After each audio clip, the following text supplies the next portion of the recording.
Township Board of Trustees regular meeting to order at 6 p.m. Join me for the pledge. I pledge allegiance to the flag of the United States of America and to the republic for which it stands, one nation, under God, indivisible, with liberty and justice for all.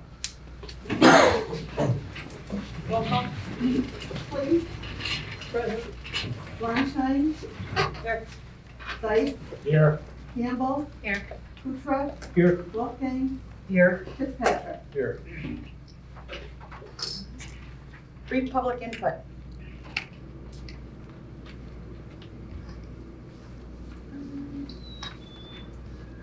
Approval of agenda. We have, in addition to the agenda, sorry about that.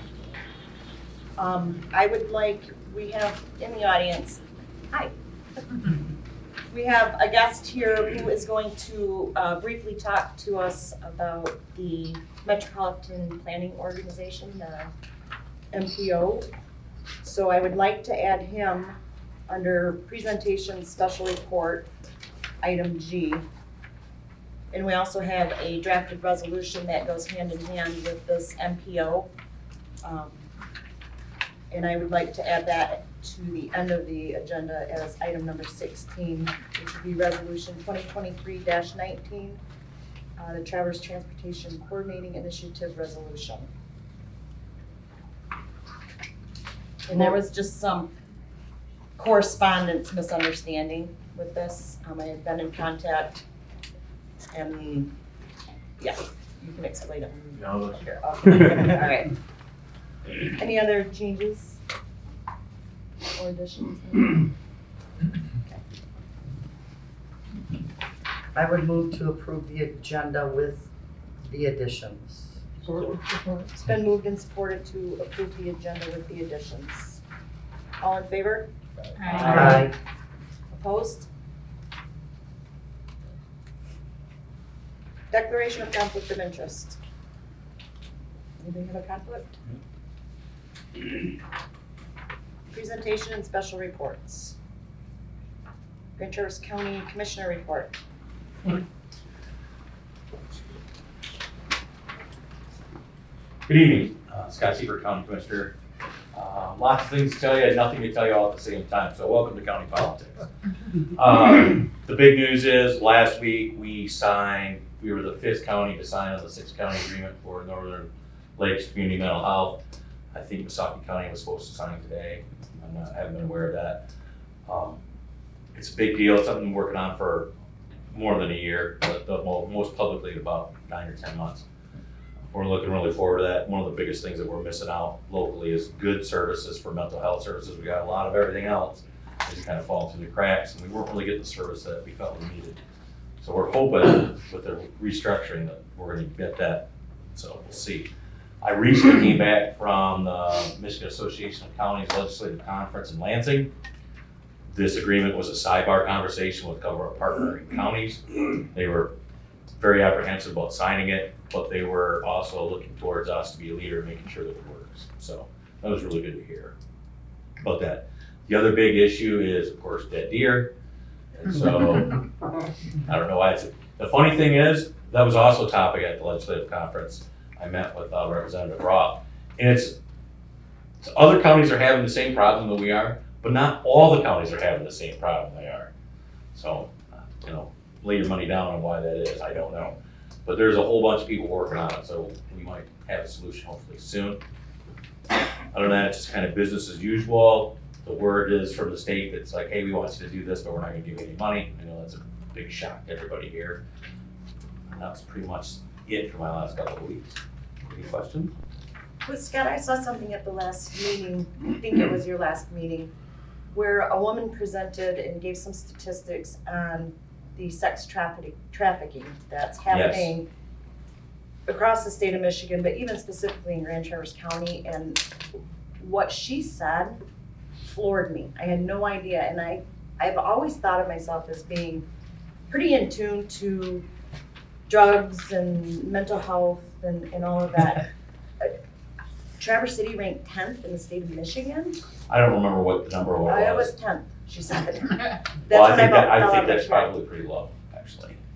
So I've seen it where Mackinac City's actually number one, or Mackinac Island was number one at one time. Yeah. Michigan, the state of Michigan was like 7th or 8th in the nation. Well, she had offered maybe some resource or. I'm maybe- waiting to get that. I can in an email for That what would be she, so awesome. I would send it to all of you, probably. I would love to invite her to come and speak at one of our board meetings, just to help get the awareness out. I think it's too suppressed. I was floored, what she presented at that meeting, and I think that we need to get that awareness out there. Thank you. I totally agree. And actually at the legislative conference, the Genesee County Sheriff, his name is Swanson, is his last name, Sheriff Swanson. I kind of refer to him as like the Tony Robbins of law enforcement. He was very dynamic and engaging and all over the place. For those of you who don't know, Genesee County's Flint. They have what they call GHOST, Genesee Human Oppression Strike Team. They work, and actually they were recently in Grand Traverse County doing some work with the county sheriff, our county sheriff department. Sheriff's office reached out to them and said, hey, we got something. So we're gonna see more of that. He's been in, the last I knew was 47 counties in the state, probably at 48 now, where they're doing it all across the state as well as the nation. It's gonna be something that we're gonna be pushing forward with, and we're gonna be sharing and including people. It's kind of like the transitions went from drugs to other people because you can sell them much more often. And it's much more prevalent than what anybody knows. In being so close to the Ohio border where that's a big truck terminal, Mm-hmm. truck stop. I mean, I learned a lot just at your commission meeting, watching it.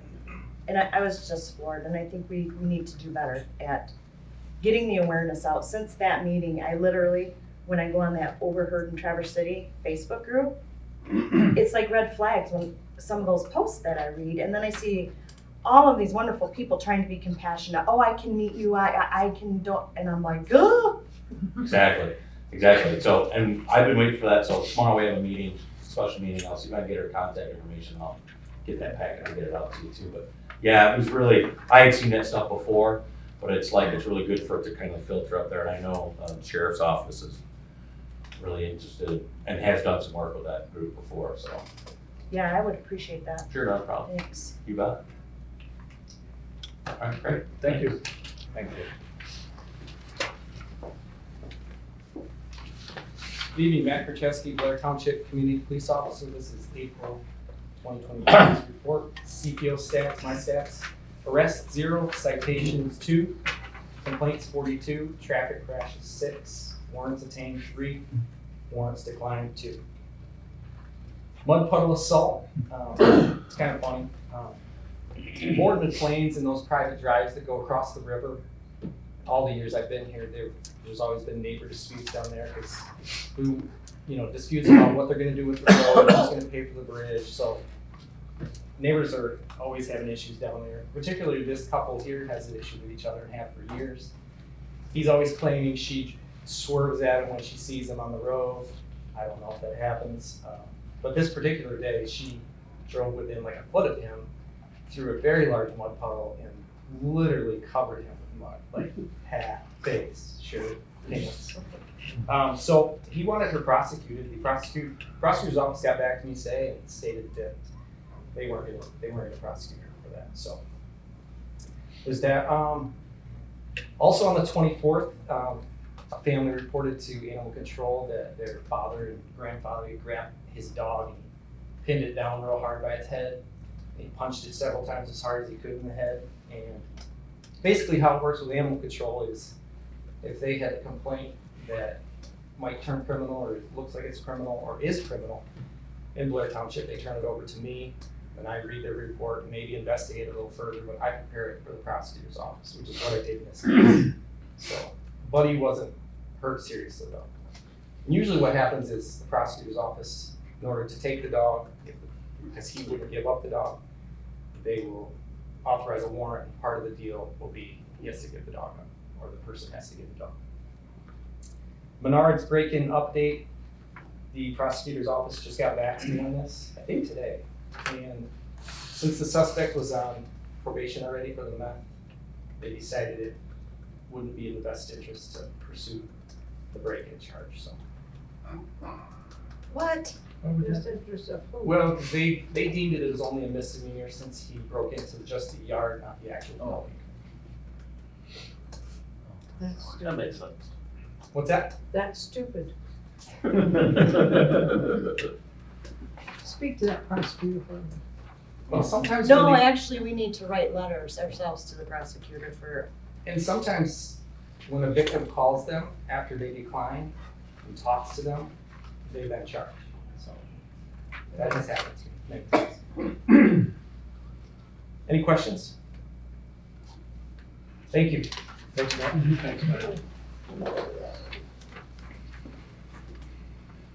Road Commission. I think they're gonna be here in June, for our June meeting.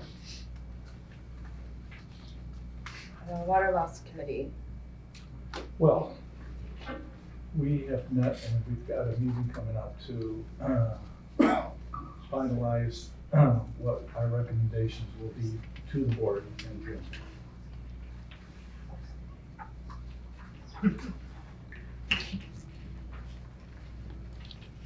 That meeting will be before the 24th, right?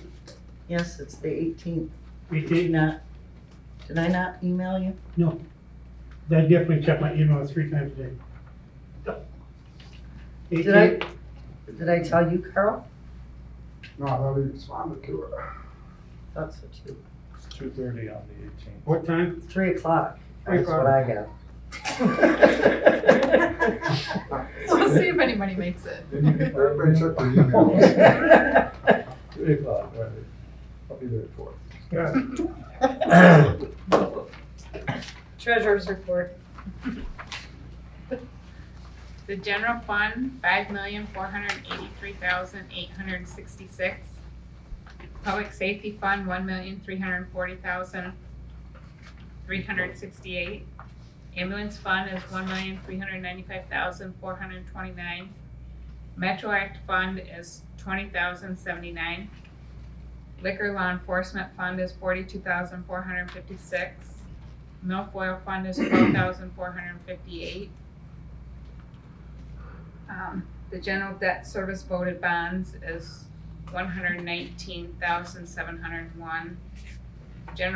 The emergency services building is 4,531,966. Sewer fund is $2,007,071. Water fund is $3,795,331. Current tax collection is $44,178, and payroll fund is $269, for a total of $18,793,174.05. Education?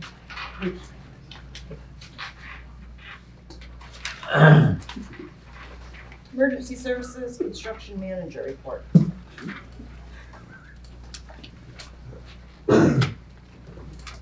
Good evening. Chris Richter with RCI, Construction Manager for the new Emergency Services Building.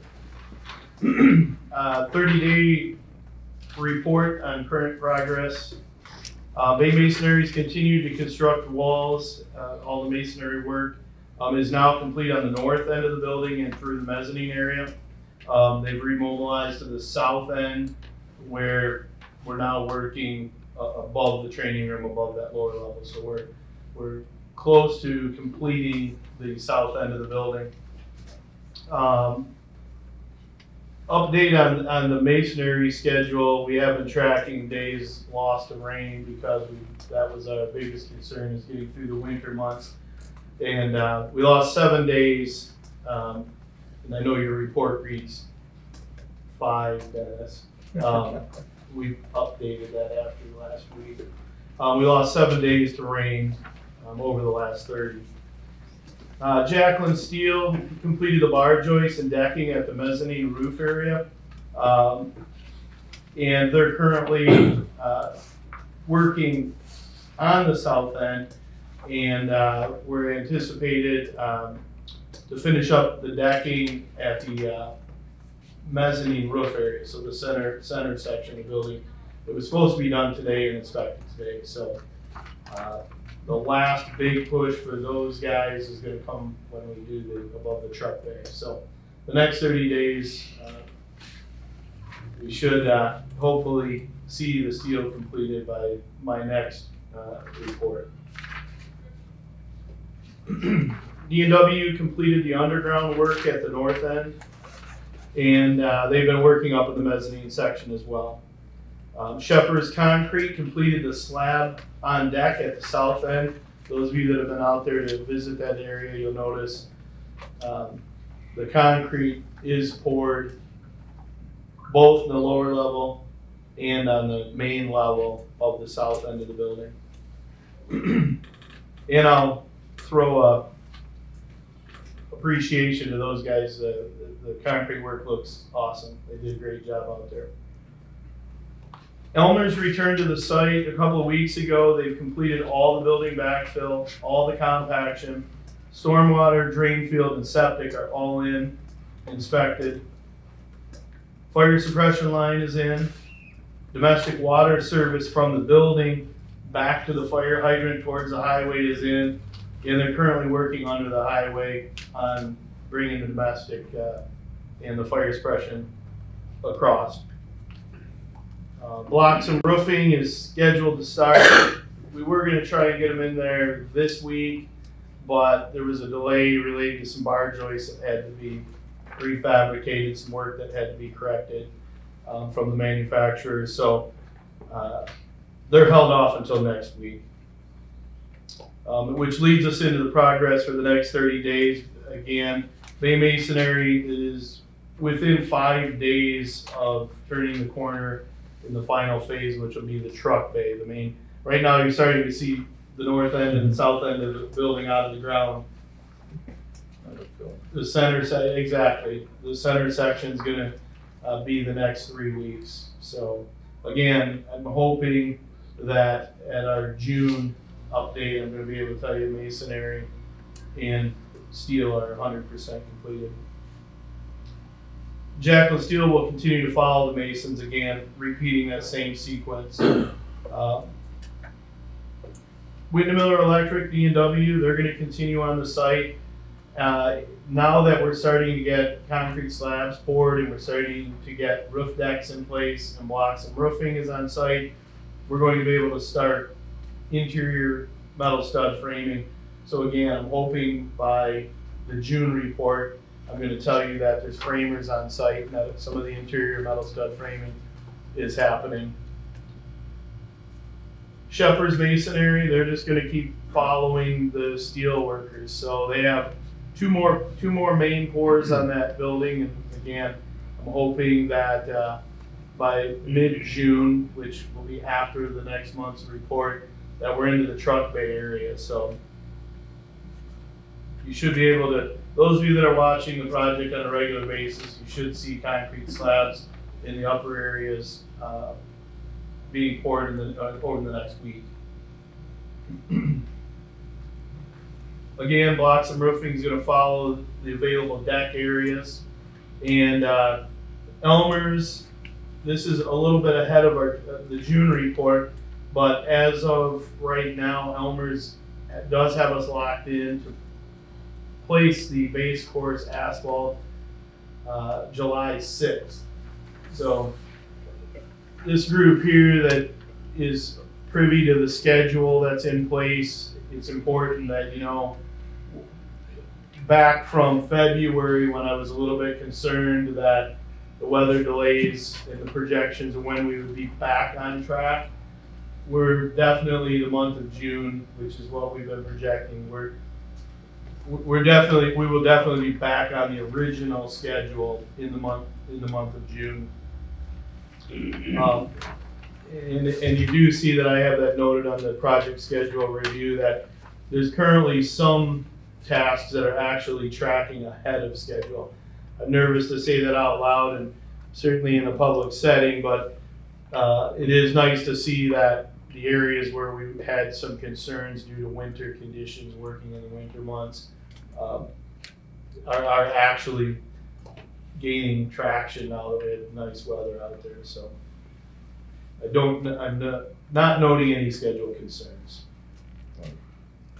Safety report, today, as of May 9th, it's the 140th working day on site. no accidents or injuries. Item 2, noted claims or disputes, concerns, anything like that that should be brought to the board's attention. There's none. And item 3, budget, the general budget, no change. And contingencies and allowances, no change. I did put a note in your report that consideration for the award of the recently solicited bid packages is still under review. And Eric and Nicole and I conducted interviews last week and the week before, and we're within probably about a week we'll make recommendations. We still have some investigations to do on a couple of the bid packages. So again, hopefully June I'll be able to present to the board recommendations for approval of those contracts.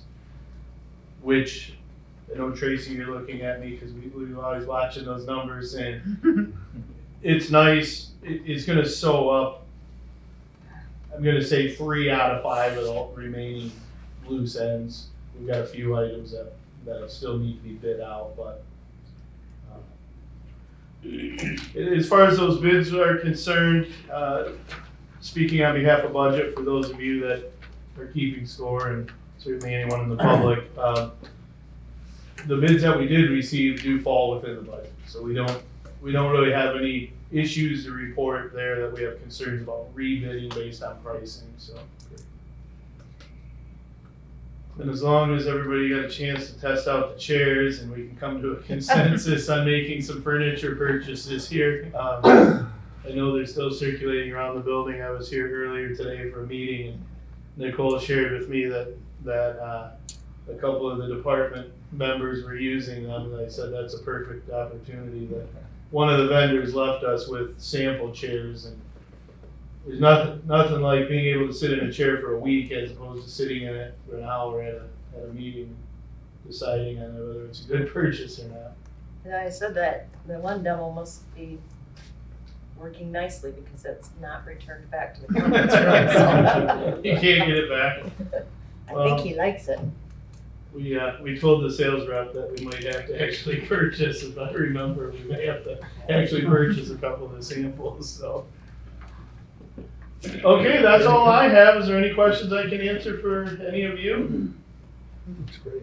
I will close with, we have monthly progress meetings out there, and we have we do a bi-weekly, so we have progress meetings every 2 weeks. Once a month is a formal progress meeting with a formal written agenda, meeting minutes, so on. I will say that after those meetings, both of those meetings, Eric and Nicole, architect, representative, anybody that's around there, we always close the meeting and then we go out and do a walkthrough. And I think we had a really nice time last week, or by skipping a week, 2 weeks ago. And I just wanted to share with the board that everyone that's on board is doing a great job. I mean, the quality of work is excellent. Even though there's been times when we wished the pace was moving a little bit faster, I think we've been in agreement to accept that sometimes quality overrules speed. So Elmer's has done an awesome job out there. There's a great group of contractors on that site. So should be confident through the township that we got good bidders and good contractors. Thank you, Chris. Yeah, All right. and Chris, I just want to add, so the board members are aware, last week there was a person that came through on an ATV whipping donuts and then discovered the lower level opened and the concrete had been poured. They proceeded to drive their ATV into there and whip a donut in there. Luckily, the concrete was already cured. Luckily, they didn't destroy any of the dirt work that Elmer's had done. But since then, Wade went out and he did post it in that area, no trespassing in the construction area. I understand that that's township property, which makes it public land, but specifically because we're under construction, we're within our legal rights to have that posted. A camera has been placed. And I had a local business reach out to me who saw my Facebook post because you guys know me, I was livid. Well, I was livid. I was gonna literally set up a tent and camp out there and catch that kid. But a local business reached out and are willing to donate a second camera. Because one of my fears is our really great graffiti artists who we've had issues with, who have so kindly painted our lift station and other things. So we will be under surveillance going forward on this project. And if we do catch him, Karczewski, that prosecutor better prosecute. That's a great comment, Nicole. I appreciate that, because one of the biggest concerns we have in managing the job is, as we all know, site security. Site safety is number one, Yeah. site security being number two. Yeah. You can't guarantee, you can't, there's Right. just certain things we can't, and we are very concerned about the graffiti. Yes. Because we've heard about how beautiful the bridge is. Yeah, well, these new cameras nowadays are really great because, and we have a great superintendent over on site who, so if somebody comes through, and it's funny because he's caught the sheriff's department coming through, which I love to see that, but the pictures are sent immediately to his phone. And So we do when have we a get camera out there another to sell cameras. camera set up, and he's willing to do it. I mean, that's how much ownership and pride that he has in this project as well, that the pictures go directly to his phone, so we have potential to catch, if that were to ever happen, God forbid. Well, it's something we always worry about. Yeah. Thank you for addressing that, Nicole. Item G.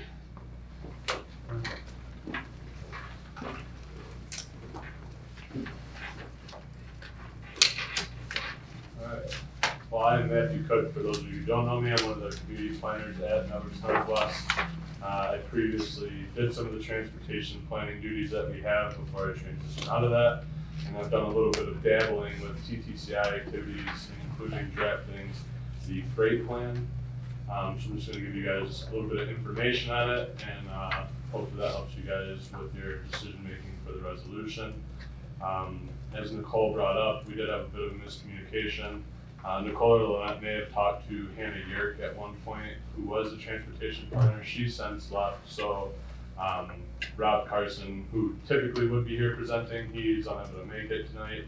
So I'm here in his place, but he had emailed with Nicole, and I think he told me that he needed me to come, but then he didn't tell me to either email Nicole, or he did not email Nicole. So we had that little bit of a snafu, but I looked at the agenda and I was like, oh, I don't see it. So I called, and here we are. So just real quick, so the Grand Traverse County and the Road Commission in 1988, they formed the Grand Traverse Area Transportation Task Force, which looked at a bypass around the city. And in 1990, MDOT proposed that they become TC Talis with Traverse City Transportation and Land Use Study. And that was with the thought that we would hit population threshold to become an MPO in 2000. That didn't happen. Then it was thought maybe 2010. I was told by our former CEO, Matt McCauley, that we were really close in 2010. But finally in 2020, we did hit that. But in 2015, that role of TC Talis changed to become more of a resource to local communities for transportation agencies and MDOTs.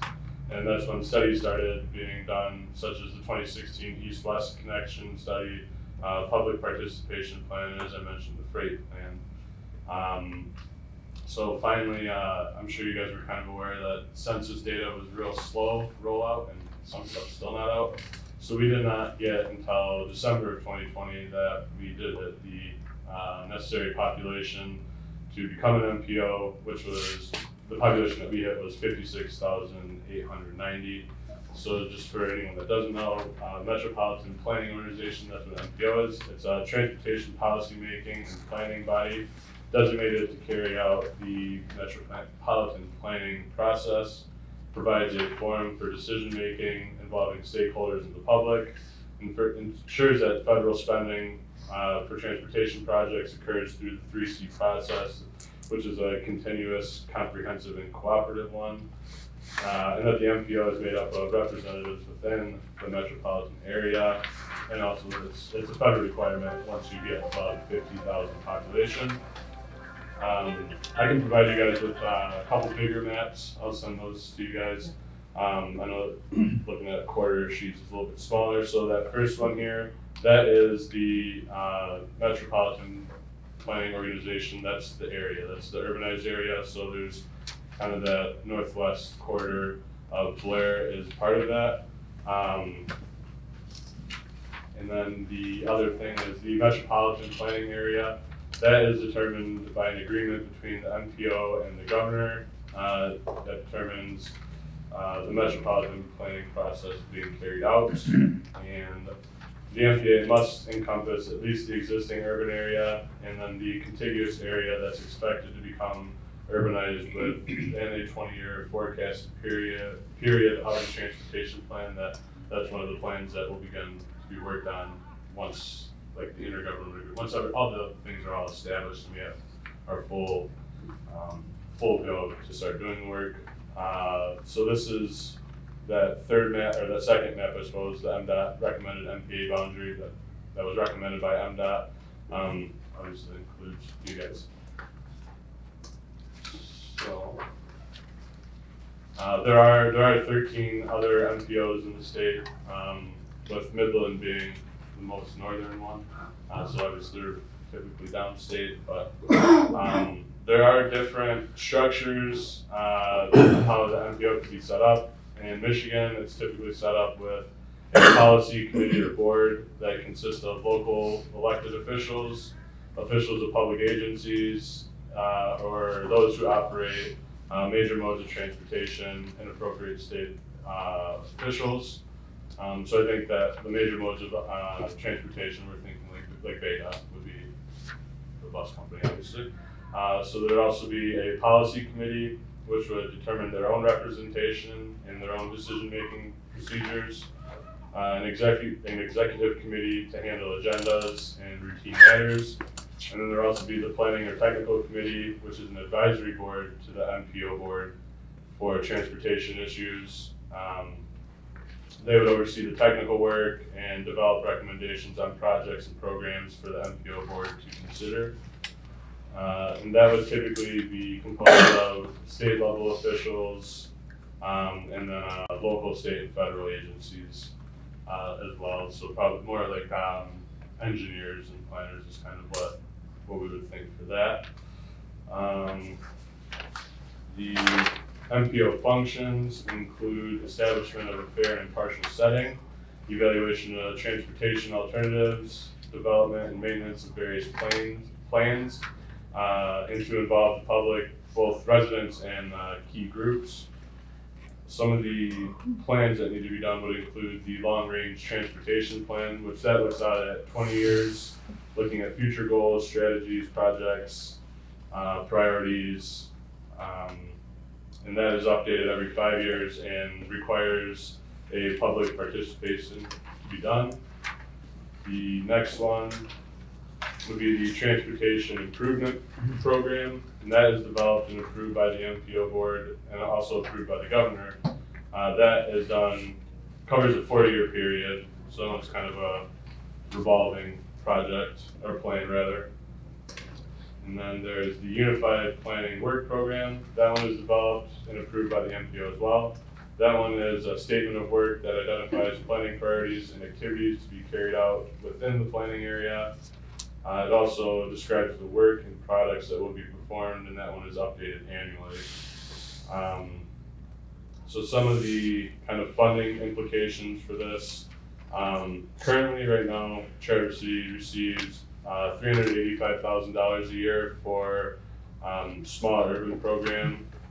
So that those funds would be replaced, and then we also get $23,000 in SPR funds, which is I think it's state special projects and research funds that we get for TTCI. So that's $23,000 a year, and that's what Networks Northwest gets for administering and managing all the stuff. That would also be replaced. So it'd be replaced with, we would get $1 million in state funds for small MPOs. we would get $228,000 in consolidated planning grant funds, and we would get $120,000 for carbon reduction funds. These are estimates, but that's what we're being told by MDOT. So that's what we're operating for right now. And then also just a note, the funding for rural task force, that will not be affected by this, by the MPO becoming. So we'll still have rural task force for the counties to utilize that money for road projects. So we are on a bit of a, I guess, expedited timeline because of the census taking longer. We've been working towards the, well, we are now eligible to be the MPO per the Federal Register. So we've begun work on the Unified Planning Work Program and gathering support for the necessary agreements. So that's kind of where that resolution comes in. After the resolution, some of the work that we'll be working on is going to be, there's going to be an intergovernmental agreement between everyone, and that's kind of where all the decisions are going to be made, the bylaws, the org structure, what makes up the policy, what the financial contributions will be. Signing the resolution does not put you guys in any financial commitment. That's just kind of give you guys a seat at the table for those decisions. So as I said, yeah, we've been working on a bunch of stuff. One of the last things here was just to give you guys this, so MDOT is also, I know they can be a pain, I've worked with them a lot, but they can be also helpful.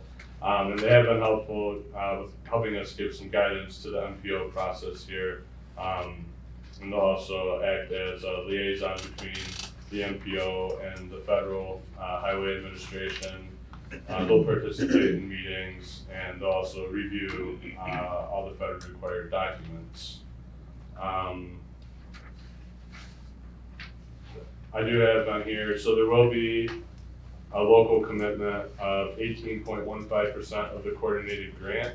So with the estimates that they give us, that'd be 42,000. So that would be 42,000 divided by however the MPO board decides that should be broken up. So it could be everyone pays the same, or it could be a weighted system. That's kind of what those meetings will be as we're determining what the bylaws and what the structure and everything will be. I think what I have here is that we have had TTCI dues being paid, and I had it at about 2,000 in dues that we currently have. And then obviously the last thing, one of the big things is that the becoming an MPO will give us access to a lot more grants. So I think one of the first big ones that I've heard already, some rumblings of people talking about, is the Hammond East-West corridor, the bypass. Yep, that bridge. So I've heard that. See all these red notes? I Yes. have lots of questions for you. All right, I am ready for questions. If I don't have an answer right now, I can get you one. I sat in one meeting with Hannah. Okay. That was probably a year ago. And it was before our population came out. So at that point, I don't think we were even had the option to be part of an MPO. And certainly Blair Township at that point, I don't think did. We were a small portion. But the policy committee or the MPO board, how much influence will they have, or if any, over the road commission's decision on how to spend the money? Because my assumption is that the road commission will be the one that will benefit from these federal grant dollars. Yeah, So that's one that I'm not sure I can answer. Okay. And I think the road commission's gonna be here, they might be able to answer, but, I mean, Yeah. what's the benefit? I mean, I understand what the benefit is the ability to have the potential for increased funding, federal grant funding. But specifically, what's the benefit to Blair Township? I mean, potentially could have a seat on this board.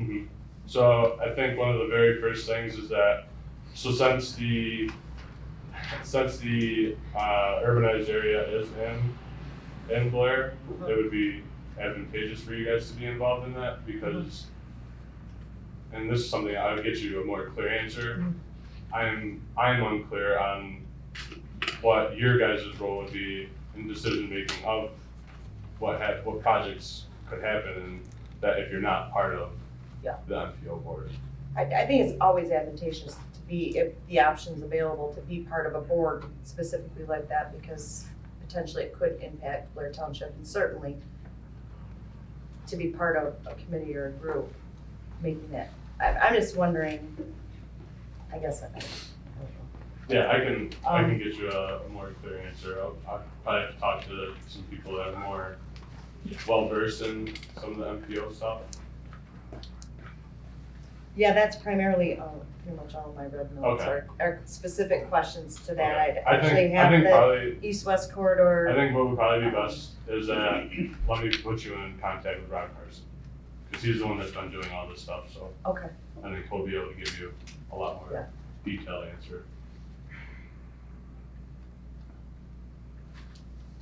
and like I said, I do know that it's important to at least have the option to be part of a board or a committee to be representing Blair Township, because this is about roads and they will be making decisions and it will have an impact on our community. Right. Yeah, and since you guys have part of that urbanized area, Right, projects have to occur in that urbanized area. We can plan outside of it. right, So I guess right. that's kind of what I would, just from what I know, and kind of what I would think if I were in a township position would be like, if they want to do something in there, what is it going to look like? Yeah. The rest of the township where MPO dollars are not putting money, like they improve all this road and then it funnels into a road that maybe isn't Yeah, as and well just equipped. what little tiny experience I have with roads, just in my short time in office, I do know, like MDOT projects, I never realized the amount of time and the amount of people involved in designing a road project. And by the time they get the township involved, they've already been working on this design and this plan for a year and a half, if not 2 years. I mean, when they started the roundabouts, by the time I got the phone call, that plan was already done. So, and I appreciate the roundabouts and the investment in the township, but it would be nice to be on board right from the beginning and part of the planning process, be aware, so. Anybody has any questions? I just need an explanation. So does the MPO work in conjunction with the road commission, or? So the road commission, I think they did sign the road. I think they did sign the resolution, so Oh, I'm they'll sure, be part yeah, of they'll yeah. be part of the MPO board. Yeah. So yeah, they would also have representation. Yeah, on there Brad as well. was really excited about it when he was at our last board meeting. He talked briefly about it and he was very excited about this. Mhm. And I think it's kind of the presumption that they would be the ones most likely to do the work. There is a bit of MPO that does go into Leelanau County, so Elmwood Township and Leelanau County Road Commission, they'll also be, they'll also have some representation. Part of Green Lake as well, right? Yeah, they had a meeting today, and they talked about this a little bit, so the executive, I can't remember the term, the executive committee, hasn't been set up yet, or what the rules are. And the cost share, and who gets a vote, how much that voted, how many votes does each person get. Yep. So, getting an early might be beneficial, because right now it doesn't commit you to anything. Yeah, and so like I said, like, being on that resolution, that'll That's the essentially first get step. you guys into those discussions. And- So like Networks Northwest, we're not the ones that are saying like, this is what the organization's gonna look like. That's gonna be that group of people. Those could be fun discussions. But yeah, so.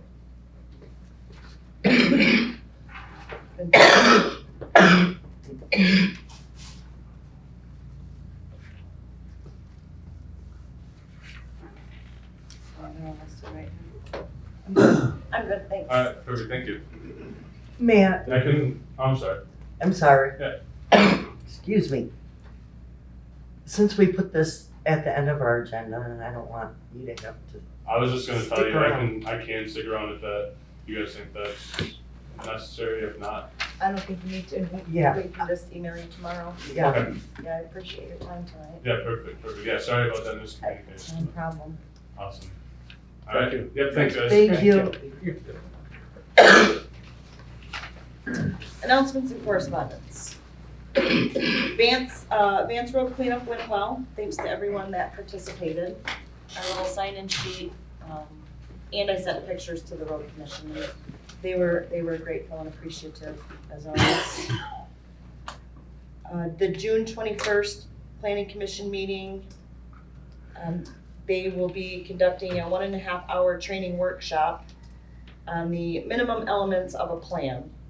And basically this training is focusing on updating, rewriting, writing township master plans.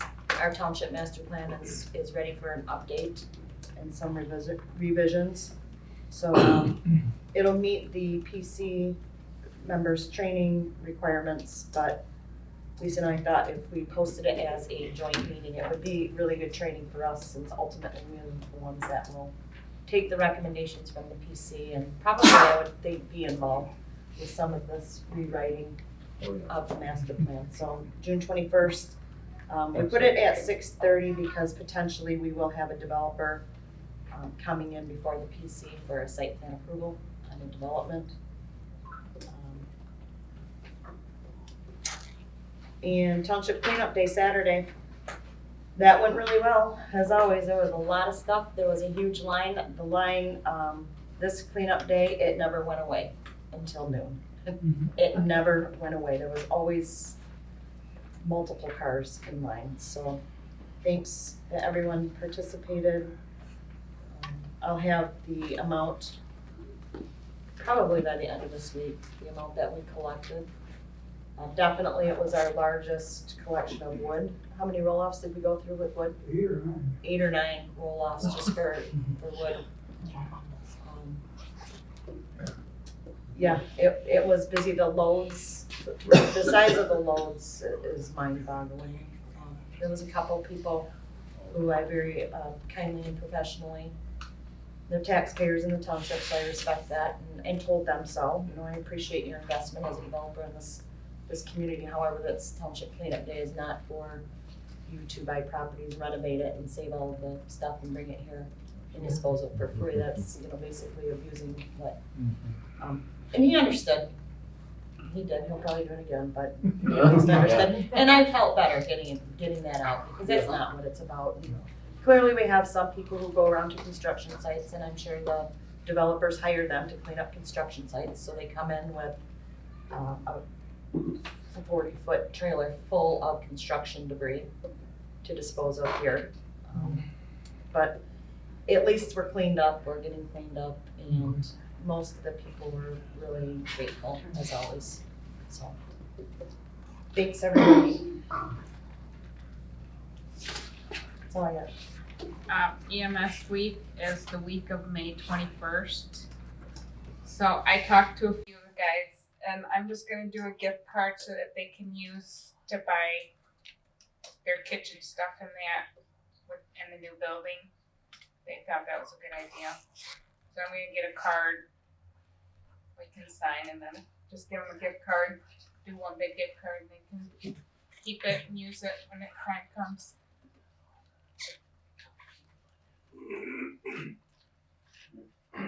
Anything else? Yeah. With the MTA annual conference, it was mid-April. And there were some of us went. And I thought it was fantastic. I learned a lot. I learned some, not a lot. So I'm 74 and I've got room to learn more. And next year, yes, I will be attending the 3 days too. And it's fantastic. And I still suggest everybody go. So it was nice.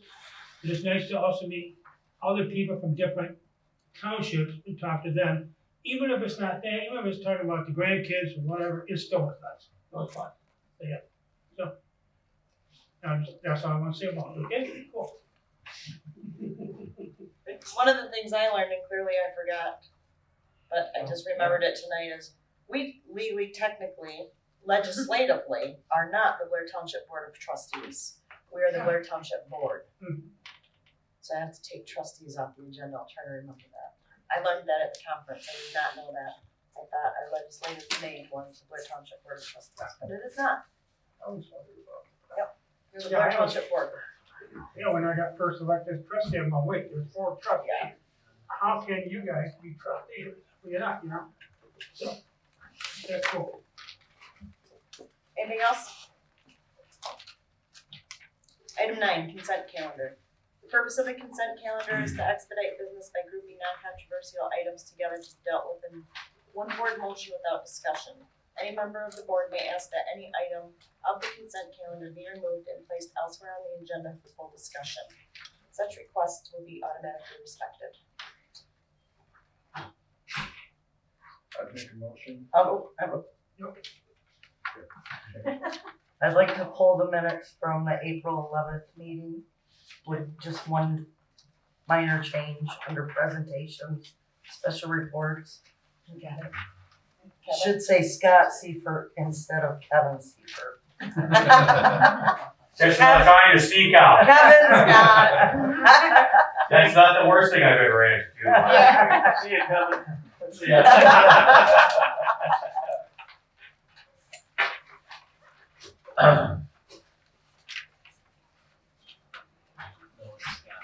I would move to approve the consent calendar with the change to the April 11, 2023 minutes. It's been moved and supported to approve the consent calendar with the change in the minutes. Any further discussion? Roll call. Fitzpatrick, Yes. Kuchera, Yes. Campbell, Yes. Wright, Yes. Wolfgang, Yes. Leaf, Yes. Blackman. Yes. Unfinished old business, liquor license ordinance. Still not ready to discuss it. It'll be on there next month. New business. Public hearing regarding the proposed 2023-2024 budgets. I'm gonna close the regular meeting. Whistle your time. And open up the public hearing for the fiscal year 2023-2024 proposed budgets. Item A. Yeah, let me get caught up.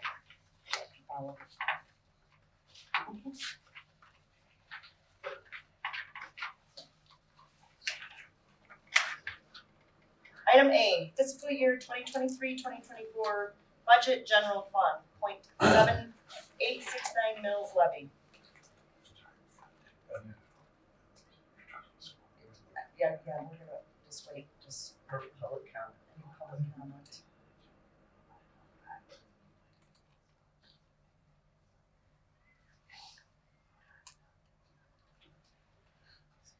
And so I'm not gonna open and close each individual one, we're just gonna keep this public hearing open for all 7 budget centers, yeah.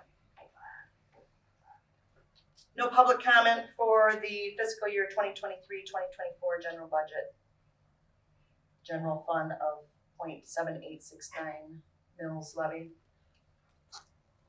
Item B, fiscal year 2023-2024 budget ambulance fund, 1.431 mils levy.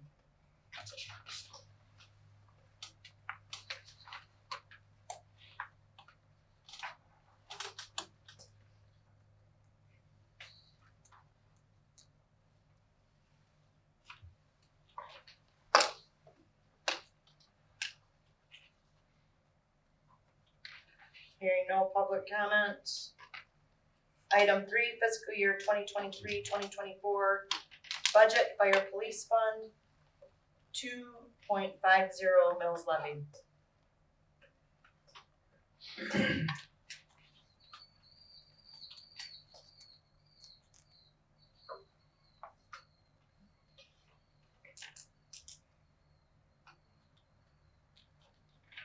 Hearing none. Item D, fiscal year 2023-2024 budget emergency services debt service fund, 0.987 mills levied.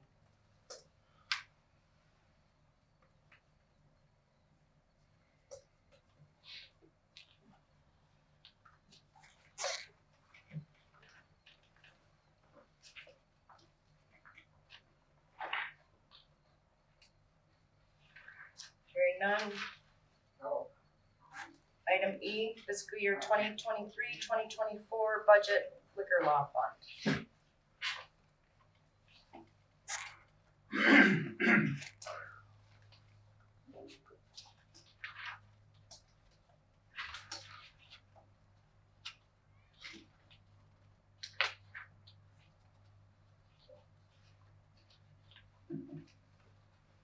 Hearing none.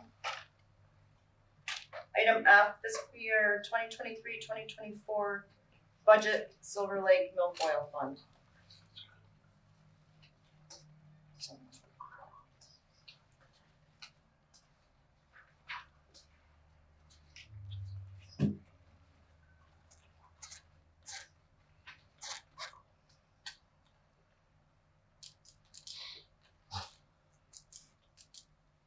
Hearing none. Item G, fiscal year 2023-2024 budget Metro Act Fund.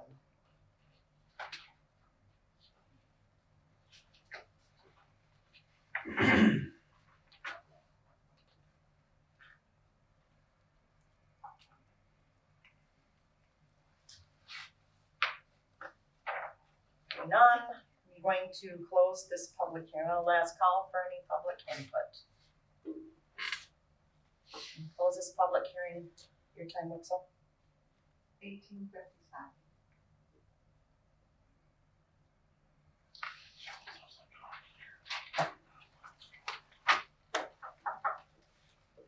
Number 2, budget amendment. From contingency to streetlight expenditures. So I, included in the packet, a gentleman hit the light pole at the M37 Advance Road roundabout back in February.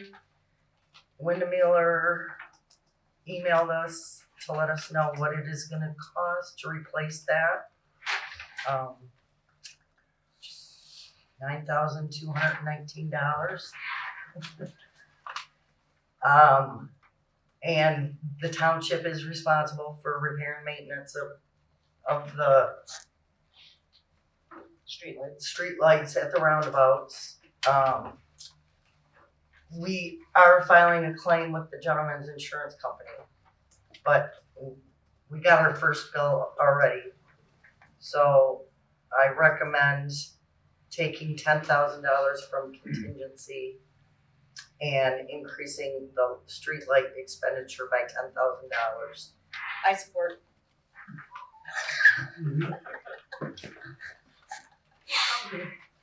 Been moved and supported to take $10,000 from contingency and increasing the streetlight expenditure by $10,000. That's how they do it in the county and everywhere else. MTA will tell you, because I support or so moved is, I reiterated I the know. motion. No, not reiterated, I respoke the motion. Been moved and supported. Any further discussion? yeah. Roll call? Flinchine. Yes. Knight. Yes. Lees. Yes. Campbell. Yes. Wolfgang. Yes. Fitzpatrick. Yes. Kutrek. Yes. Item 3, budget amendment, other federal grants, capital outlay.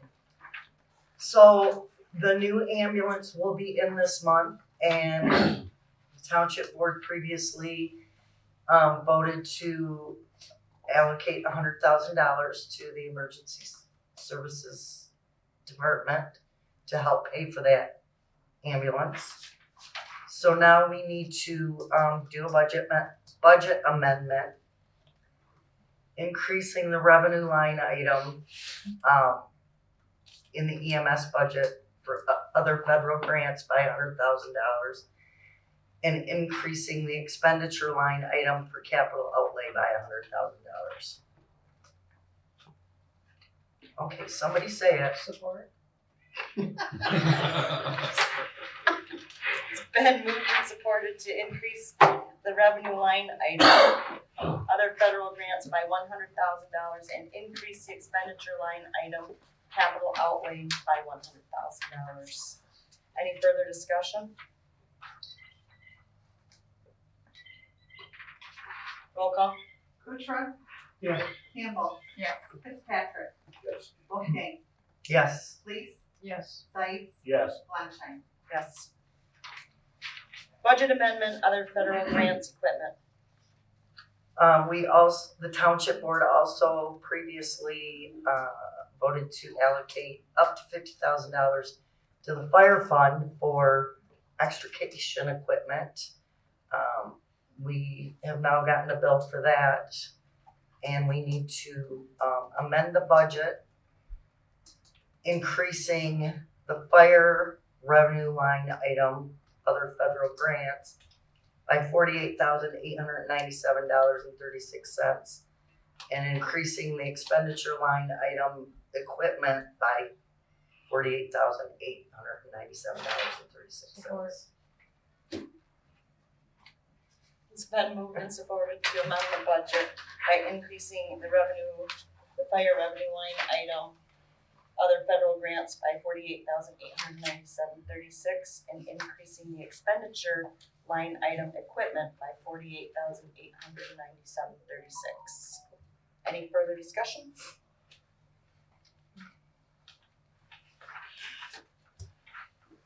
We're off, please. Roll call. Wolfgang, Yes. Campbell, Yes. Flanstein, Yes. Sights, Yes. Fitzpatrick, Yes. Kuchera, Yes. Lees. Yes. Number 5, budget amendment, MBIA vehicle replacement, EMS deposit only account. Eric would like to use some of the EMS fund balance, money that is in the EMS vehicle replacement to help pay for the new ambulance. So we just need a motion to direct the treasurer to move $90,000 from EMS MBIA vehicle replacement to the EMS deposit only account. And we also need to amend the budget, increasing EMS capital outlay by $90,000. Support. It's been moved and supported to direct the treasurer to move $90,000 from the EMS MBIA vehicle replacement to the deposit only account, and to amend the budget, increasing the EMS capital outlay by $90,000. Any further discussion? Roll call. Sights, Yes. Wolfgang, Yes. Lees, Yes. Campbell, Yes. Fitzpatrick, Yes. Flanstein, Yes. Kuchera. Yes. Item number 7. The Thrive Residential Community Septic System. This is again, is that who you guys are? Are you guys with us? No? Traverse City Tourism. Oh. The next item. Oh, okay. This is just declining responsibility of the community septic system. We're getting a lot of those. We are, because we have a lot of, yeah. Which one was the five? This is the duplexes going in, they haven't even come before the planning commission yet, but they know they're gonna have to have a community septic system, so they were looking for this letter of declination. so they can get their, application submitted to Eagle, because that process can be very, very slow. So this would put them in preparation for presenting. But it's the duplex on Garfield. Oh, sure.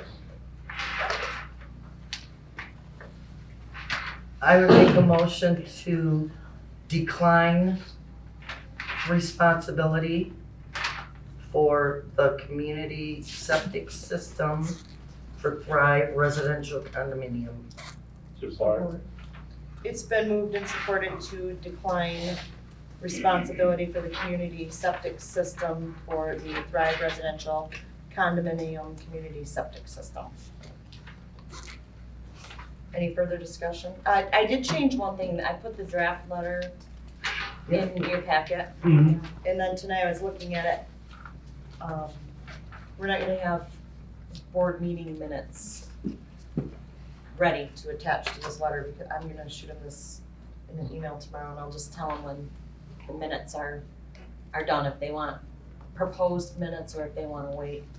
So I took, You mean besides the letter? yeah, I took that part Okay, out. gotcha. A Yeah. copy of the, Yeah. I deleted that.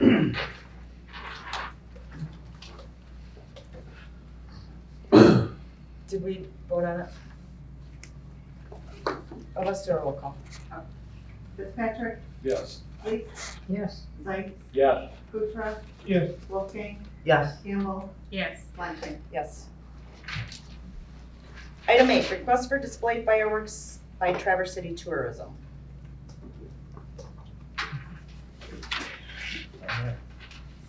Would you like me to come forward?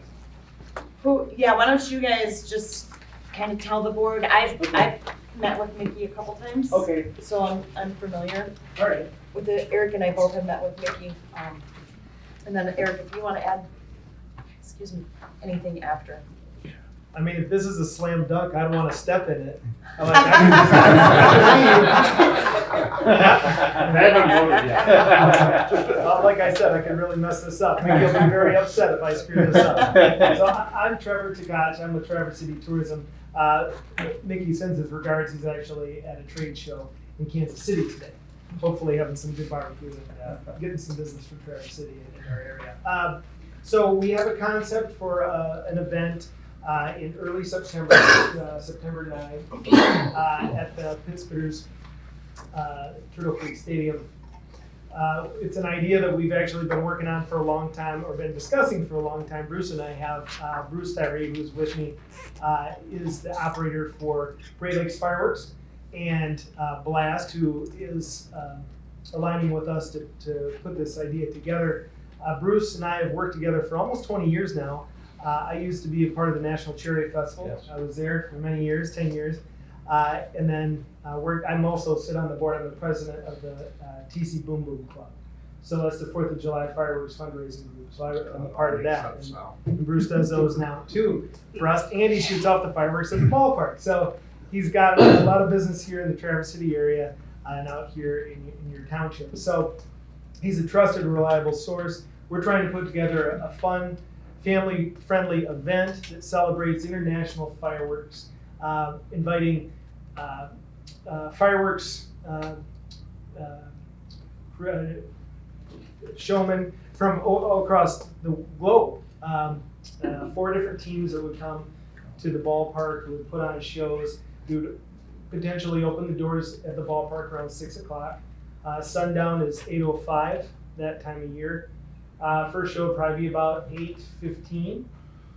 Be about a 12 to 15 minute show. Choreographed to music, fully put together by Mr. Tyree here and his team. So the international teams would send him a plan. His team would put it together, and then they would come in and be there for the judging of the event. So the first show would go at 8:15. The last one would wrap up by 10 o'clock. In alignment with either an ordinance or some agreement you've had with the ballparks, trying to stay within the window that you've been comfortable with in the past for events. We're excited. We think it's something new and fun. That weekend just after Labor Day weekend tends to be a dip for a lot of businesses, so we're trying to bring a little bit more energy to town, get some cash registers ringing at a time when people still need to make money. So that's the concept. Of course, we'd be planning to work with the state troopers on traffic plans and whatnot, and working with Greg Bird on any safety protocol we need in the county. And we're open to any suggestions. Obviously, we'd be working hand in hand with the fire, EMS, to put together a safety plan, not only for those attending, but for the park itself and properties that surround it. So I don't know that I can answer a whole lot of questions. Bruce Tyree probably can if you've got specific questions about the show itself. I'll just add to it, to the board, that this is a use that's allowed at Pittsfitter Stadium. That's my 2 cents. This is not affiliated with a ball game. Right. This is a special event. It's a show. And how, you said they last about 16 minutes each particular show? 12 to 15 minutes. Okay, and how many will there be? 4 shows total. Sorry, Okay. I guess I didn't say No, you that. probably did, I just missed it. Okay, thank you. And so basically it's like a point system. So each of these teams will have X amount of points, which is like how big a firework is or whatever, how many they shoot off at the same time. So they can do X amount of fireworks. So it could be a little bit longer, a little bit shorter, depending on how many they throw off at any given time. And then they're voted on points. That's right. So the idea would be there'd be judges, professional judges at this event, but then also those in attendance would vote. So it'd be a fun thing. It's kind of a stepping stone. We're optimistic we can make this an annual event, a big event. It's the only one of its kind in the United States. This is a first, so it's kind of a cool thing. I think for you guys to be a part of this. Yeah. And after there was a tie, do you have a blast off? And we've got other entertainment, of course, to keep people occupied in between the shows. We'll have singers, buskers, things to keep the families entertained. Super. Great idea. It's his idea. I won't take the credit. That was Bruce's from a long time ago. And the first in the United States? Yeah, that's the idea. Is there in the U.S. There's a lot of across the world. These international symposiums or competitions are fairly common internationally, but we don't technically have one in the United States. And Bruce can speak to that because he travels all over the world to be a part of them and to witness them. So. Which is where the idea came from, seeing other countries holding events like this and the amount of excitement and tourism that it brings to those areas. Why not do it here? And Traverse City is a great venue. Is there gonna be a cost to get into it, or? Yeah, I don't think we've got it totally hammered out. There's probably gonna be a special rate for kids, or maybe even if you're below a certain age, maybe it's free. We have a kind of a charity festival sort of feel to it, I'd say. But yeah, the idea is to make it accessible, try to make sure as many families, groups can participate as possible. And veterans are free, right? We'll have to look at that. We've always got flexibility in those things. And of course, I failed to mention communication obviously is key in this, to make sure it's a success. There's a lot of residents around there who do mailers directly to the neighborhoods to make sure they know it's coming. We'll do PSA announcement and other communication in the community to make sure they're aware it's on its way. Plus, we will be doing a ton of marketing, so hopefully everybody in town knows it. So, And on that point, we've worked with Mickey for several years, and I will say he has just been a gem to work with, not only as a community partner, but his concern for the people in the surrounding areas. He does and has done such a great job of reaching out to our neighbors in that area and letting them know what's going on. That was so important to him when he was up at that ballpark and there were special events. So I have a lot of confidence that will happen. Yeah, We've been told before, we'll let people know that doesn't happen, but I feel very confident with Mickey. Now, you guys are lucky to have him, in my opinion. Oh, we are indeed. Yeah. And I'm going off of his notes, and he would have been Yeah. upset if I didn't bring up the fact that the communication plan really is. He's been a great partner to Blair Township, to us personally. That's why in this community. He missed you, I guess. He wanted to be back out I here. think so. And you guys can see Eric has reviewed this. He's got it on his site plan review. Blair Township Fire Department has reviewed the application to display fireworks at the Turtle Creek Stadium for the 2023 season. All parameters have been met for fire code prevention. I don't think we got that. I didn't either. Oh, you did, it's stapled, for some reason, in his report, you gotta go to his, Oh, his report. it's, Oh. so you guys just didn't look through his report, Eric Sonsall. I would like to say also, we've talked to Mickey a couple times. He's already emailing me with the proof, like, he's in contact with, local, business owners, so correct me if I'm wrong, to give you an example, the beach homes. Pit fitters use a 3-inch shell for their fireworks, this is going to be up to a 6-inch shell. Correct. So the fallout area is a lot larger, and it's going to encroach on a couple of businesses in Stafford Storage Park. But working with Mickey, whatever we need for fire standby, we talked about that it's dry conditions. They'll do whatever it takes to work with us to make sure everything's safe. I know on red flag days, there's no open burning. Red flag days, does that eliminate firework display? Probably that's the commission. I think it does, but. I'm not a law enforcement, but dealing with fireworks, it doesn't include fireworks displays, because since this is a special permitted event. Consumer fireworks, it would, but since this is professional fireworks, which are already illegal unless you have a special event permit, so the permit would supersede those, which is again, totally on the fire department and emergency services on their call on what they feel the, danger risk is. Well, do the pit fitters cancel their fireworks on a red flag day? No, the fire department goes down those dry conditions. Chief Parker and Kendall stay in very close contact on the dry condition days. Also, when we were talking about drought conditions, I mentioned to Mickey about the fair and the old engine show having the water tanks that they use to spray water all over the roadways. So maybe renting more of that, soak down the grass.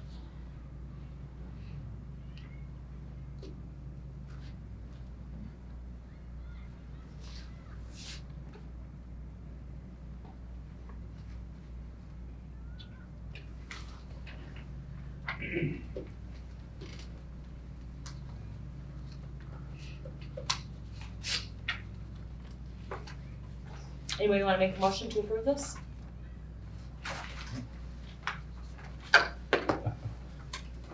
I make a motion to approve the fireworks displayed by Traverse City Tourism. It's been moved and supported to approve the fireworks.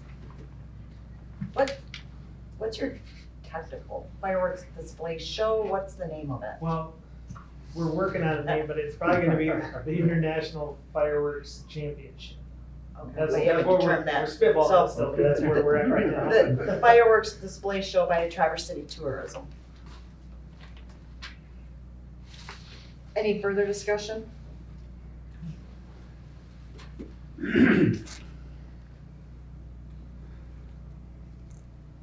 I'm just gonna say it, you know me, the red flag stuff makes me very nervous, very, very, very, very, very nervous. But I know there'll be water tankers there, if it is, we don't even know that it will be, but. We're very conscious of it. Having done events for years and years, this isn't the Yeah. first time we've had to address these types of issues, and I think safety prevails always. And that's why we will work hand in hand with the fire department to ensure safe outcomes.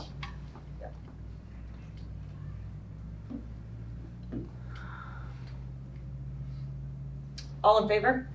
Aye. Opposed? Thank you. Thank you. We will stay in touch. Congratulations. Thanks. Yeah. Appreciate it. Don't forget forget, there's a $250 application.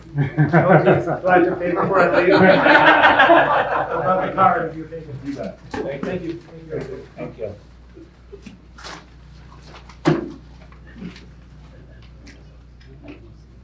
Item 9, request to purchase BSNA cemetery software.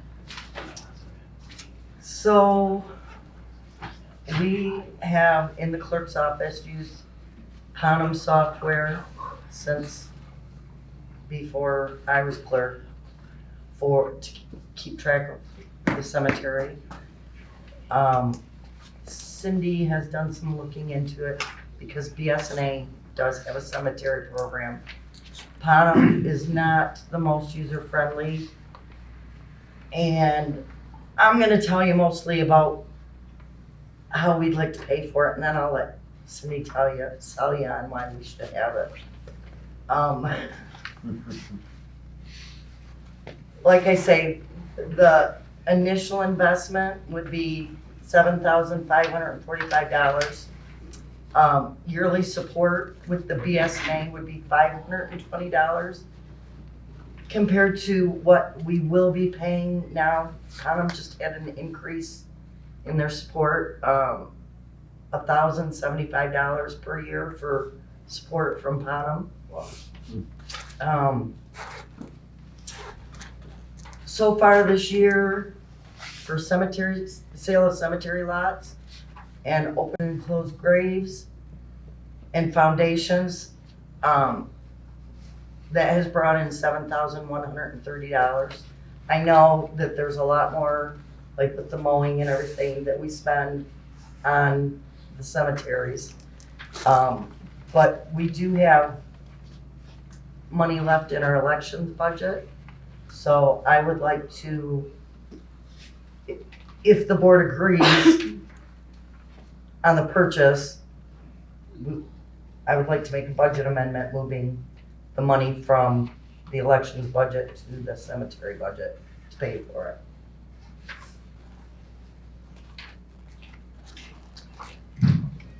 It would work with our Silversmith program too that we purchased for the water department. You can tell them how that. Well, the Silversmith downloads the file in a shape file, so you can transfer that into the BSNA, and then takes the shape files to the cemetery. Would that be your job? Somewhat, yeah. I mean, I don't know how to work with Silversmith. Somebody would have to go out there and map it, and then we would download it. When Jake or Tracy take in money in the treasurer's office, it would automatically transfer to that person's name under the cemetery. So like right now, if somebody comes in and pays for a burial, Jake has to make an extra copy, he gives it to me, I enter it into Quantum. This would automatically. It would integrate with the general ledger and cash receipting and everything. Yeah. All the other BSNA programs. Quantum's, you know, the yearly fee for their maintenance is $1,075 now. And every time I've called them to get support or help trying to change something or, you know, change it a little bit, they send me a video. Here you go, here's a video. Okay, it's not adjusting what I want to do. Yeah. So, I don't know, it's. And would the Silversmith help Ryan when he's out Yes, looking because for? the way the cemetery's numbered, and I don't know if you guys have really looked at the maps at all, but whoever numbered that place, I don't know what they did. They skip numbers, they go up and down, and they go back and forth, and it's crazy the way it's numbered. In both cemeteries? In both cemeteries, yeah. Old and new, it would alleviate our biggest fear of burying somebody in Maple Grove, old 50, and it should have been Maple Grove. New 50, yeah. Oopsie. Yeah. Okay.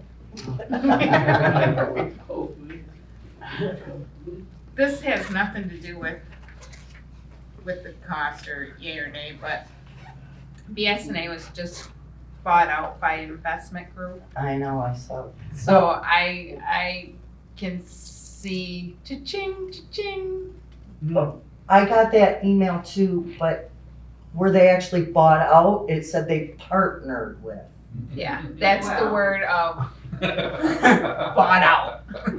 Because I said the same thing to Cindy. I said, I hope this is not gonna be a IT rate DC free. Yeah, I Issue. can see. But Anytime you get an investment group involved, I they're mean, there for one reason. are we gonna get rid of all of our other? No, I'm BSNA? not saying we're gonna get rid of it. I said I I know. can just see I that know, I'm You see just, this $520 annual support fee going going up to to 1,500. $1,075, yeah. Yeah, and like I said, you know, it could be the same with Well, the assessing, the right, general ledger, right, the yeah, accounts that's what I payable. mean. I Yeah. think everything. I Yeah. think we will I know what see. they are in the other programs too, for last year. Right, I'm just saying, I can see a cha-ching moment coming for BSNA across the board. But I've been seeing a ching going on for 50 years, on everything. I'd make a motion to purchase BSNA cemetery software for the price of $7,545. Support. It's been moved and supported to purchase the BSNA cemetery program in the amount of $7,554.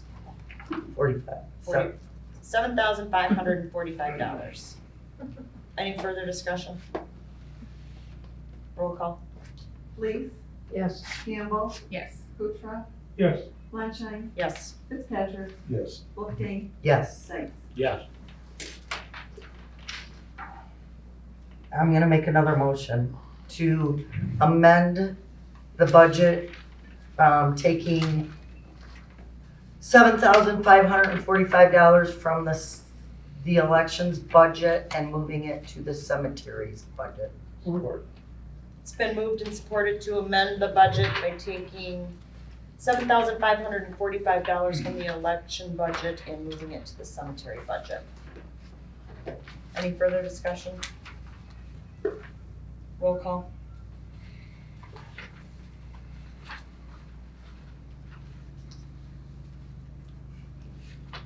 That was fast, Alexa. You were, too fast.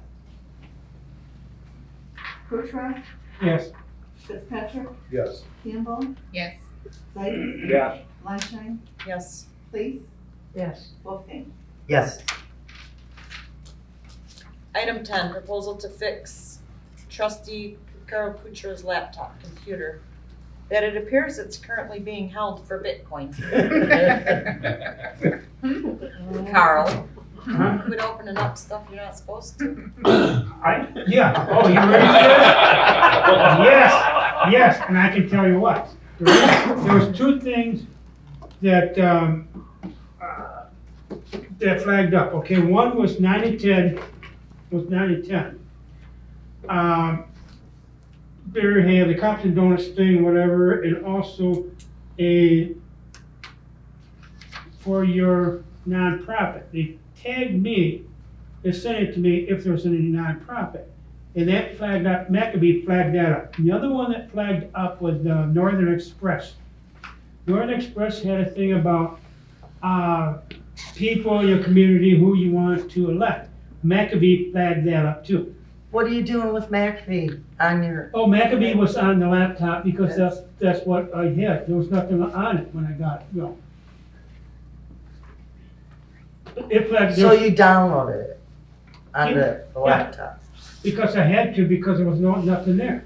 Well, you should have gotten a hold of us and Okay. had IT rate put. Got it. I did, at that time, I did call, those were the time you could call IT Right, and I called IT Right. They would talk. IT Right was not the greatest company, I tell you that much. Yeah, so, but right now, I don't care what you wanna do with it, because Cindy got me a Samsung tablet. Tablet works pretty good. You had to get used to it because it's got Android Windows, not really Windows, but Android Windows. So, it works good, but what's really good about this tablet, like I could take my personal computer and take the tablet and put it in the same case and bring a notification. So, it's up to you guys. What do Okay, you wanna so do? it looks like his old computer's being held for ransom. It's locked out. So if you wanna fix it, fix it. If So not, Anavan, I sent them the exact same picture you guys have. Anavan just said, you need the original paperwork to get into it. So that's why we got the tablet. How much is the ransom? I don't know. So on a whim, I sent that same picture to my friend Matt, who's got a computer business. And immediately he said it's a ransom thing. Something must have been opened and locked the computer. I'm sure for $100 or less, he can get it cleaned up, wiped out, start all over again. And then we could utilize it here at the township for something to keep done. Right. For $100, I think we should do it. Are they laughing? they actually don't know what that is. They have no idea. I'm not. I'm sorry. Ooh. I believe with IT Right was not doing their job. The whole township got held with ransom a few years ago. That was There was before we not had IT IT Right. Oh, was Right. that before you had, well, it was whenever you had, you guys. That was the reason we Went brought to, IT Right now. yeah. But now we're IT with Right was Abaddon, good, they were just Panama. expensive. Yes, they were very good, but Yeah, IT Right we're not having because we got. Well, IT Right doesn't exist anymore. It's No. VC3 now, so. Ooh. okay then. I think we should pay this IT person $100 to clean it out, and we could always use it as an extra computer for a webinar out here instead of taking the one Mm-hmm. back there. Yeah, for $100. I'll make a motion to fix trustee Carl Kuchera's laptop computer.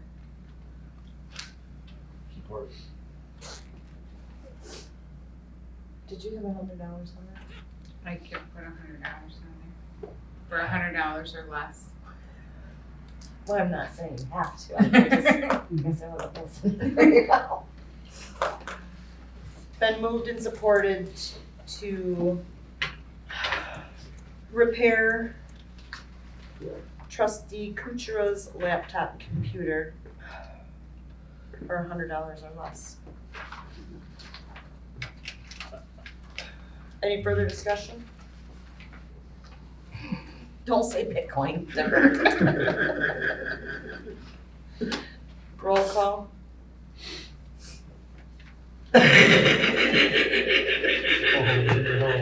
You need a cough drop on that. No, I'm laughing, not No, because coughing. normally you keep coughing your ass off. You need a cough drop. Site, Yes. Kuchera, No.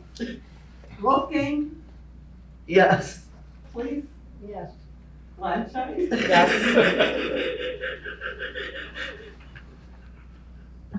I'm lost. Is that everybody? Yes. Now, also what, Tracy. Oh, God. also what I'd like to bring up too is I did not use that for a couple months when I came back. That's what I was too. Because I was gone, running around the country for 2 months. So it's actually, that, but then when I came back, that's when I said it, okay? So it just needs to be cleaned up. Hmm? Just needs to be cleaned up. But somebody that knows what they're doing. I don't know, it's just for 2 months, I didn't use it for 2 months. I used to have to use my first one because I didn't want to take that one around to Florida, Texas, California, Nevada, and all that. Item 11, Dearborn, short-term, long-term disability, life, accidental death, and dismemberment renewal. So our terms with Dearborn, or our prices with Dearborn are not changing, they've stayed the same. We will see an increase in our bill because the long-term disability is based on wages, and as wages increase, so does us for the long-term disability. But I recommend we stay with Dearborn for the short-term, long-term life and AD&D. Support. It's been moved and supported that we continue staying with Dearborn Life for our life AD&D, short-term, long-term disability. Any further discussion? Roll call. Kuchar. Yep. Campbell. Yes. Please. Yes. Wolfgang. Yes. Zeiss. Yes. Lunstein. Yes. Fitzpatrick. Yes. Item 12, COVID sick time. So, since the federal emergency declarations will be lifted as of, when? May 11th. Thursday, May 11th. I recommend that there are employees that have leftover COVID sick time in their sick time banks. I recommend zeroing that out. I support that. It's been moved and supported to zero out the leftover COVID sick time that may be locked in the employee's COVID bank.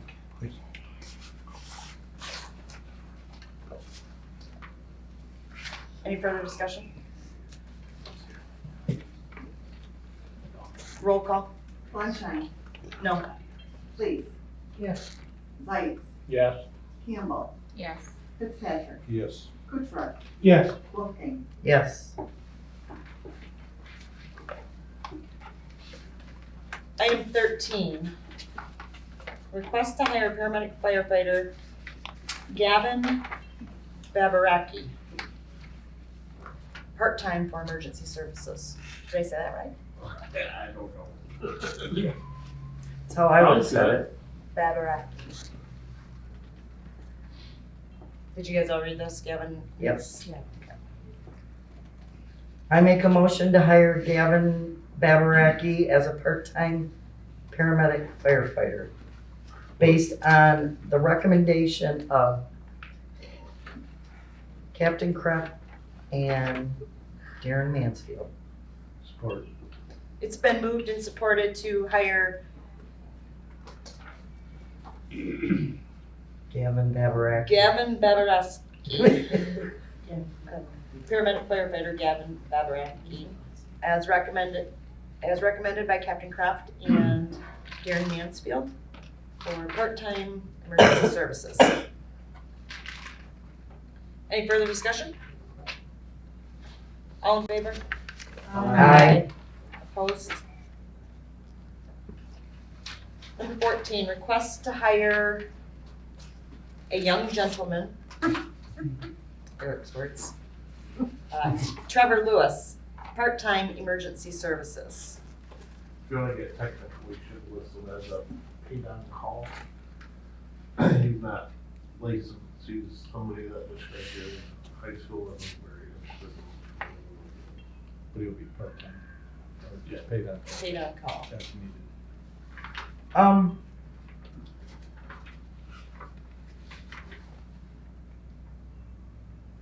Oh, yeah, his was the one, the The resume I couldn't Yeah. read.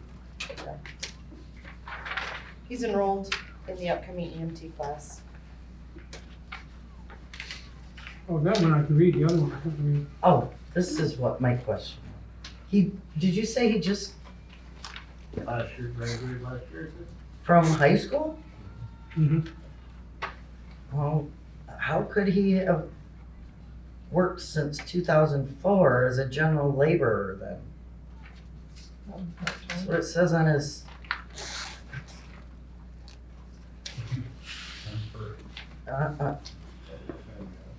Somewhere part-time. Well, I don't even know. We just. He wouldn't even have been, he would have been a baby in 2004 if he just graduated high school.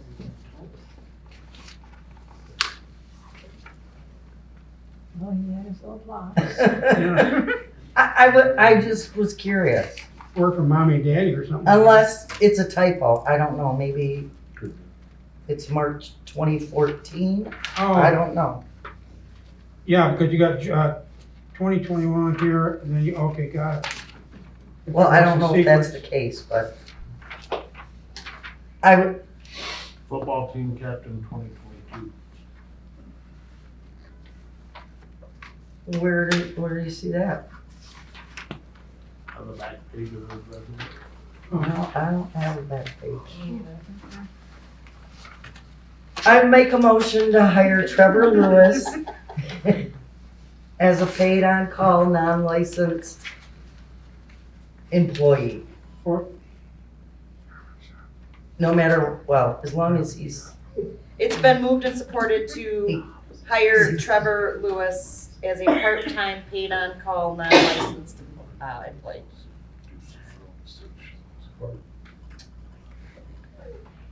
All in favor? aye. Opposed? Item 15, declare Hamacho combi tool surplus. Eric's got some more information that he learned from a sales rep. Yes, so yesterday they delivered the new tools, so they're getting ready for the truck to go through the training. While they were delivering, we talked to a different person, and his estimate of the cost price of the tools was significantly lower than the first one we received. And the other thing that we found out yesterday is they no longer are making parts for these tools. So, I kind of feel like selling them at the higher price to another department is not the right thing to do. I would agree. I think that greatly decreases the value. Yeah. If you can't get parts. No longer a problem. So it's a good thing we got the tools now, because we didn't know that when we Yeah. were. What was the value, or did he give you an estimate? $1,500 to $2,000. I would make a motion to declare the Hamacho combi tool as surplus and sell it to Dixon Township Fire Department for $1,500. It's been moved and supported to declare the Hamacho combi tool as surplus and sell to Dixon Township Fire Department for $1,500. Any further discussion? Roll call. Fitzpatrick, Yes. Wolfgang, Yes. Luca, Yes. Landshine, Yes. Campbell, Yes. White, Yes. Hicks. Yes.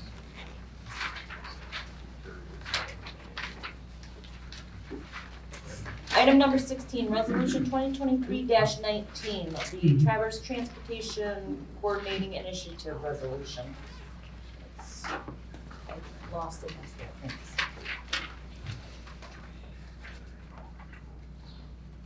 I would make a motion to adopt Blair Township Resolution 2023-19, the Traverse Transportation Coordinating Initiative Resolution. Support.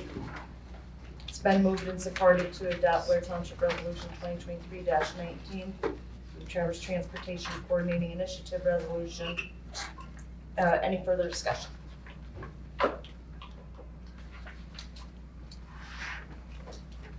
Roll call.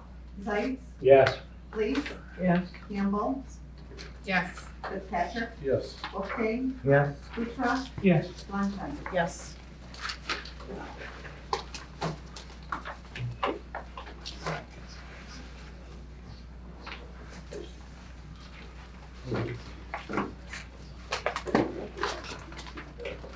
Oh.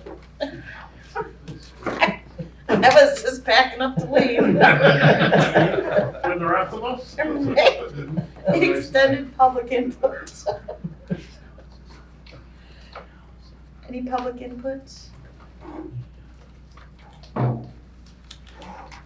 Do our guests want to introduce themselves?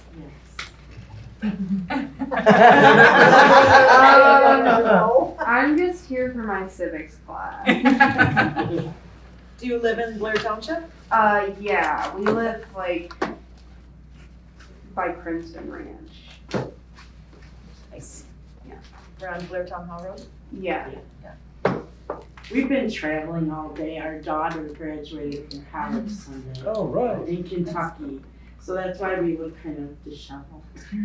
But anyways, yeah, and I may have to bring back the paper because we didn't have a way to print this for someone to sign. So I don't know if you have. I can just sign a note on our township letterhead. Okay, that would be fine. I don't know how many signatures. Me too. Two. Yep. But I appreciate you allowing us to be here. Are you here for a civics class also? No, I'm just their sister. Oh, right, This that's one cool. got a bachelor's, so we're going Nice. to the next step. And this one gets to finish high school. Well, congratulations. Yes. Yes. Item number 17, adjournment. So 7:45. moved. Carl, I wasn't laughing.